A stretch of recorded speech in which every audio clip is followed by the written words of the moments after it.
Reliance Jio officially 1650 శాటిలైట్స్ను launch చేయనున్నాము అని చెప్పి ప్రకటించింది. ఈ శాటిలైట్స్ ఇంటర్నెట్ను ప్రొవైడ్ చేస్తాయి. ఎలాగైతే ఇలాన్ మస్క్ స్టార్లింక్ శాటిలైట్స్ ద్వారా ఇంటర్నెట్ను ప్రొవైడ్ చేస్తున్నాడు, సేమ్ అలాగే జియో కూడా ఇంటర్నెట్ ప్రొవైడ్ చేయబోతోంది. భూమికి 650 కిలోమీటర్ల ఎత్తులో శాటిలైట్స్ను లాంచ్ చేయనున్నారు. ఈ ప్రాజెక్ట్ విలువ $15 బిలియన్. భారత ప్రభుత్వానికి పర్మిషన్ కోసం అప్లై చేశారు. డెఫినెట్గా పర్మిషన్ ఇస్తారు. రిలయన్స్ జియో యొక్క 1650 శాటిలైట్స్ లోవర్ అర్త్ ఆర్బిట్లో చక్కర్లు కొడతాయి. ఇవి డైరెక్ట్ టు డివైస్, అంటే మన సెల్కు డైరెక్ట్గా శాటిలైట్స్ ఇంటర్నెట్ను ప్రొవైడ్ చేస్తాయి. మధ్యలో సెల్ టవర్ కానీ, డిష్ కానీ, యాంటీనా కానీ, రౌటర్ యొక్క అవసరమే లేదు. వీటన్నిటినీ బైపాస్ చేసి డైరెక్ట్గా ఇంటర్నెట్ను ప్రొవైడ్ చేస్తాయి కాబట్టి ఇవి గేమ్ చేంజర్ అంటున్నారు. ప్రస్తుతం ఇంటర్నెట్ బాగానే ఉంది కదా, మళ్ళీ ఈ శాటిలైట్స్ ఎందుకు అంటే భారత్ యొక్క రిమోట్ ఏరియాస్లో చిన్న చిన్న గ్రామాల్లో, కుగ్రామాల్లో, అడవుల్లో, సముద్రం మధ్యలో, ఏరోప్లేన్స్లో కూడా శాటిలైట్స్ ఇంటర్నెట్ను ప్రొవైడ్ చేస్తాయి. సెల్ ఫోన్ టవర్స్ చేరుకోని ఏరియాస్లో కూడా ఇంటర్నెట్ను అందిస్తాయి. ఇది reason number 1. Reason number 2, Elon Musk Starlink company గ్రద్దలాగా భారత్ మార్కెట్ను క్యాప్చర్ చేయడానికి నక్కలాగా ఎదురు చూస్తోంది. ఇతనికి కౌంటర్ ఇవ్వడానికి శాటిలైట్స్ను రెడీ చేస్తున్నాం. ఇండియాలో దాదాపు 100 కోట్ల మంది ఇంటర్నెట్ లేదా మొబైల్స్ను వాడుతున్నారు. ఇందులో 40 కోట్ల మంది జియో, 30 కోట్ల మంది ఎయిర్టెల్, మిగతా వాళ్ళు వోడాఫోన్, బిఎస్ఎన్ఎల్ను వాడుతున్నారు. ఇండియన్ మార్కెట్ను ఐదర్ ఎయిర్టెల్ అయినా క్యాప్చర్ చేయాలి, వోడాఫోన్ అయినా చేయాలి, జియో అయినా చేయాలి. అంటే ఇండియన్ కంపెనీసే ఇంటర్నెట్ మార్కెట్ను క్యాప్చర్ చేయాలి తప్పితే యూఎస్ఏ కంపెనీ క్యాప్చర్ చేసే అవసరమే లేదు. ఇది దాదాపు $15 బిలియన్ మార్కెట్. రానున్న రోజుల్లో 120 కోట్ల మంది ఇంటర్నెట్ను వాడనున్నారంట. అంటే ఈ వ్యాపారం రోజు రోజుకు డెవలప్ అవుతోందే తప్ప తరగడం లేదు. యావరేజ్గా ప్రతి భారతీయుడు 24 GB ఇంటర్నెట్ను ప్రతిరోజు వాడుతున్నాడు. ఫైబర్ ఆప్టిక్ ఇంటర్నెట్ ఎలా పనిచేస్తుంది అంటే, ప్రస్తుతం ఇంటర్నెట్ ఎలా వస్తోంది అంటే, ఎయిర్టెల్, జియో ఎలా సర్వీస్ ఇస్తున్నారు అంటే, ఇంట్లో వైఫై రూటర్ ఉంది, మీ మొబైల్ను వైఫైతో కనెక్ట్ చేస్తారు. హెచ్డి ఛానల్ వీడియోస్ అని సెర్చ్ చేస్తే ఈ రిక్వెస్ట్ వైఫై రూటర్కు వెళ్తుంది. అక్కడి నుండి టెర్రస్లో ఉన్న యాంటీనాకు వెళ్తుంది. యాంటీనా యొక్క ఫేస్ డైరెక్ట్గా సెల్ టవర్కు పాయింట్ అయి ఉంటుంది కదా. మన ఏరియాలో ఉన్న నియరెస్ట్ సెల్ టవర్కు యాంటీనా ఇన్ఫర్మేషన్ ఇస్తుంది. ఈ సెల్ టవర్ నుండి ఫైబర్ ఆప్టిక్ కేబుల్స్ అని చెప్పి అండర్ గ్రౌండ్లో కొన్ని కేబుల్స్ ముంబైకి వెళ్తాయి. ముంబై నుండి సముద్ర దారిని దాటి, అంటే హర్మూజ్, రెడ్ సీ సముద్రదారి గుండా ఈ ఫైబర్ ఆప్టిక్ కేబుల్స్ యూరోప్లో ఉన్న సెల్ టవర్కు వెళ్తాయి. అక్కడి నుండి యూరోప్లో లేదా వెస్ట్లో ఎక్కడ ఉన్న డేటా సర్వర్కు వెళ్తుంది. అక్కడున్న డేటా సర్వర్ హెచ్డి వీడియోస్ను, అంటే ఈ డేటాను సేమ్ ఇదే దారి గుండానే మీ మొబైల్స్ వరకు చేరవేస్తుంది. అంటే ఒక ఉదాహరణకు మాత్రమే చెప్పా. కొన్ని డేటా సెంటర్స్ ముంబై, ఢిల్లీలో కూడా ఉంటాయి. కొస మెరుపు ఏంటి అంటే ఈ మొత్తం ప్రాసెస్ అనేది మిల్లీ సెకండ్స్లో జరుగుతుంది, సెకండ్ కంటే చాలా తక్కువగా. సో ఫైబర్ ఆప్టిక్ కేబుల్స్ లోపల గ్లాస్ ఉంటుంది. ఇది చాలా ఫాస్ట్గా డేటాను సూపర్ ఫాస్ట్గా తరలిస్తూ ఉంటుంది. అయితే ఈ ప్రాసెస్లో ఎన్నో ఆటంకాలు ఉన్నాయి. ఎంతో డబ్బు ఖర్చు పెట్టేది ఉంది. కొండ ప్రాంతాల్లో, అడవుల్లో సెల్ టవర్స్ నిర్మించలేము. ఫైబర్ ఆప్టిక్ కేబుల్స్ను అండర్ గ్రౌండ్లో లే చేయాలి. ఇది ఒకవేళ కట్ అయితే దీన్ని జాయిన్ చేయడం చాలా కష్టం. హర్మూజ్, రెడ్ సీలో ఇరాన్ వంటి దేశాలు కేబుల్స్ను కట్ చేసే ప్రమాదం ఉంది. అందుకే రిమోట్ ఏరియాస్, జంగల్స్లో, సముద్రం మధ్యలో ఇంటర్నెట్ రాదు. బికాజ్ సెల్ టవర్స్, కేబుల్స్ను అక్కడ ఇన్స్టాల్ చేయలేం కాబట్టి.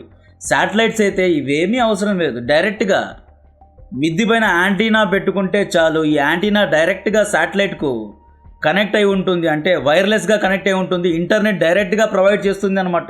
స్టార్లింక్ శాటిలైట్స్ దగ్గర లేజర్ టైప్ శాటిలైట్ బీమ్ ఉంది, అంటే లేజర్ డైరెక్ట్గా యాంటీనాకు పంపిస్తుంది అనమాట. ఈ యాంటీనా అడవుల్లో పెట్టినా, సముద్రం మధ్యలో పెట్టినా, ఎక్కడ పెట్టినా ఇంటర్నెట్ను అందిస్తుంది. అయితే ఇలాన్ మస్క్ స్టార్లింక్ ఇంటర్నెట్కు యాంటీనా అవసరం ఉంది. రిలయన్స్ జియో ఇక్కడ డిఫరెంట్గా ఏం చేస్తోందా అంటే, ఇలాన్ మస్క్ ఎక్కడ కాంపిటీషన్ ఇస్తోంది అంటే, జియో శాటిలైట్స్కు యాంటీనా యొక్క అవసరం లేదు. ఎక్కడికి పోయినా అక్కడికి యాంటీనా తీసుకువెళ్ళే అవసరమే లేదు. డైరెక్ట్గా శాటిలైట్ నుండే ఇంటర్నెట్ సెల్ ఫోన్కు వచ్చేస్తుంది, లేదా మీ ల్యాప్టాప్కు వచ్చేస్తుంది. అడవుల్లో, తుప్పల్లో, దుంపల్లో ఎక్కడున్నా, ఎక్కడికి వెళ్ళినా ఇంటర్నెట్ వచ్చేస్తుంది. దీనివల్ల ఎన్నో బిజినెస్ ఆపర్చునిటీస్ పెరుగుతాయి. భారతీయులు యూపీఐను చాలా బాగా వాడుతున్నారు. ప్రపంచంలోనే ఎక్కడా లేని యూపీఐ ట్రాన్సాక్షన్స్ ఇండియాలోనే జరుగుతున్నాయి కాబట్టి శాటిలైట్ ఇంటర్నెట్ అయితే ఎక్కడ పడితే అక్కడ యూపీఐ ట్రాన్సాక్షన్స్ చేయొచ్చు. చిన్న చిన్న గ్రామాల్లో కూడా యూపీఐ వచ్చేస్తుంది అన్నమాట. గూగుల్ పే, ఫోన్పే, పేటిఎం ఇవన్నీ వర్క్ చేస్తాయి అన్నమాట. అండ్ అడవుల్లో కూడా బిజినెస్ ఆపర్చునిటీస్ వస్తాయి. అడవుల్లో కూడా హోటల్ రిసార్ట్స్ను కట్టుకుంటారు. సముద్రం మధ్యలో కూడా ఏదైనా ఐలాండ్స్లో కూడా ఇంటర్నెట్ వచ్చేస్తుంది కాబట్టి ఐలాండ్స్లో బిజినెస్ ఆపర్చునిటీస్ పెరుగుతాయి. ఐలాండ్స్లో హోటల్ రిసార్ట్స్ లేదా ఎంటర్టైన్మెంట్ సెంటర్స్ అనేవి పెరుగుతాయి అన్నమాట. అంటే ఈ మార్కెట్ షేర్ను స్టార్లింక్ ఇవ్వకుండా మనోళ్ళే జాగ్రత్త పడ్డారు అని మనమే శాటిలైట్ను లాంచ్ చేస్తున్నాం. నెక్స్ట్ ఎయిర్టెల్ కూడా కొలాబరేషన్లో శాటిలైట్స్ను లాంచ్ చేయనుంది అంటున్నారు. ఈ శాటిలైట్స్ అనేవి నేషనల్ సెక్యూరిటీకు చాలా ఇంపార్టెంట్ అండి. ఇలాన్ మస్క్ 2021 నుండి దాదాపు 5 ఏళ్ల నుండి ఇండియాలో శాటిలైట్స్ను లాంచ్ చేస్తా, ఇండియాకు ఇంటర్నెట్ను అమ్ముతా అంటున్నాడు. ఒకవేళ ఇలాన్ మస్క్ స్టార్లింక్ కంపెనీ ఇండియాలో వచ్చేసిందా, భారత రక్షణ కాంప్రమైజ్ అవ్వడం ఖాయం. యాక్చువల్లీ ఈయన 2021 కంటే ముందు స్టార్లింక్ శాటిలైట్స్ను కనుక్కున్నాడు.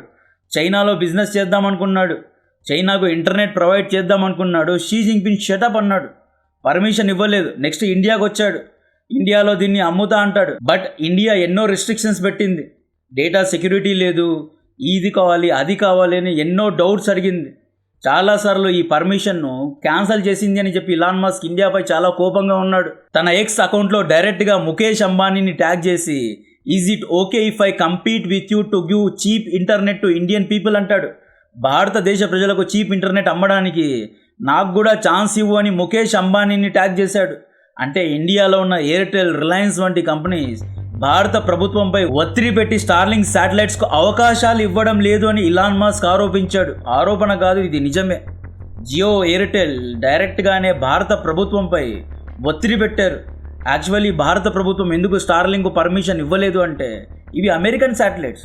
ఇరాన్ యుద్ధానికి ముందు ప్రొటెస్ట్ జరిగింది, ఇరాన్ ఆర్మీ ప్రొటెస్ట్ జరుగుతుంది అని చెప్పి ఇంటర్నెట్ను కట్ చేసింది. ఇలాన్ మస్క్ తన లేజర్ శాటిలైట్స్ను రంగంలో దింపి ఇరాన్ ప్రజలకు ఇంటర్నెట్ను ప్రొవైడ్ చేశాడు.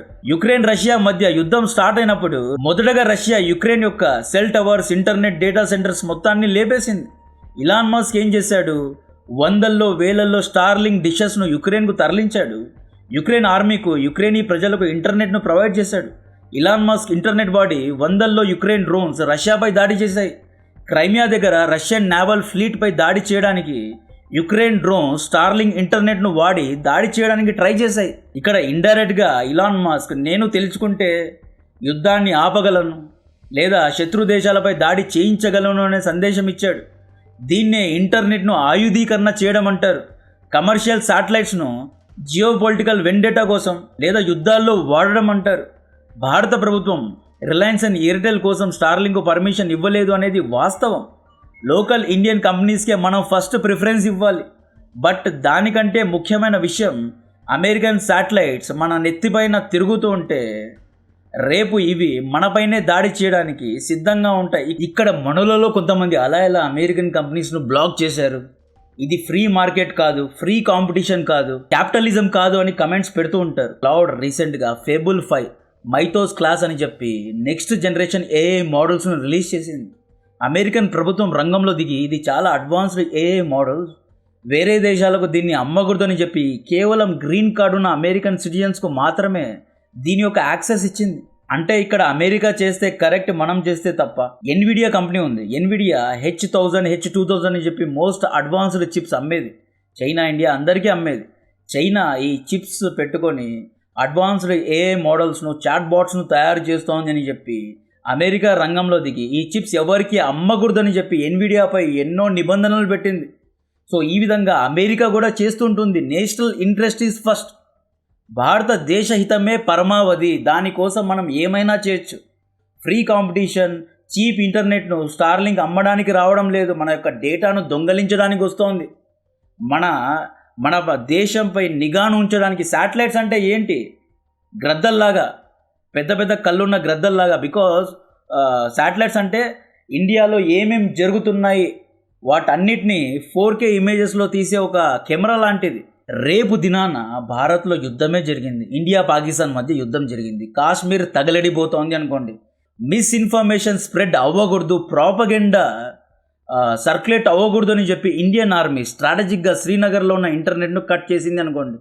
ఇలాన్ మస్క్ హీరోలాగా వచ్చేసి శ్రీనగర్లో శాటిలైట్స్ను ఆన్ చేస్తే కాశ్మీరీ ఉగ్రవాదులకు ఈయన యాంటీనా ఇచ్చేసి సపరేట్ నెట్వర్క్ అనే ఇంటర్నెట్ను ఇచ్చేసి ఇండియన్ ఇంటెలిజెన్స్ ఏజెన్సీను అందరినీ బైపాస్ చేసి ఇతను సపరేట్ ఒక శాటిలైట్ అండ్ డిష్ నెట్వర్క్ ఇచ్చేసి ఉగ్రవాదులకు ఫ్రీ హ్యాండ్ ఇచ్చేసాడు అనుకోండి, భారత్ యొక్క యుద్ధాన్ని ఇలాన్ మస్క్ వాషింగ్టన్లో కూర్చొని కంట్రోల్ చేస్తూ ఉంటాడు. రేపు దినాన యుఎన్లో అమెరికాకు ఫేవరబుల్గా ఇండియా మాట్లాడలేదు అంటే సర్టెన్ ఏరియాస్లో కావాలనే ఇంటర్నెట్ కట్ చేస్తాడు, లేదా ఇండియా పాకిస్తాన్ మధ్య యుద్ధం జరుగుతున్న సమయంలో కావాలనే బార్డర్ ఏరియాస్లో శాటిలైట్స్ కిల్ స్విచ్ను ఆన్ చేస్తాడు. అంటే స్టార్లింక్ శాటిలైట్స్లో కిల్ స్విచ్ అనేది ఉంటుంది.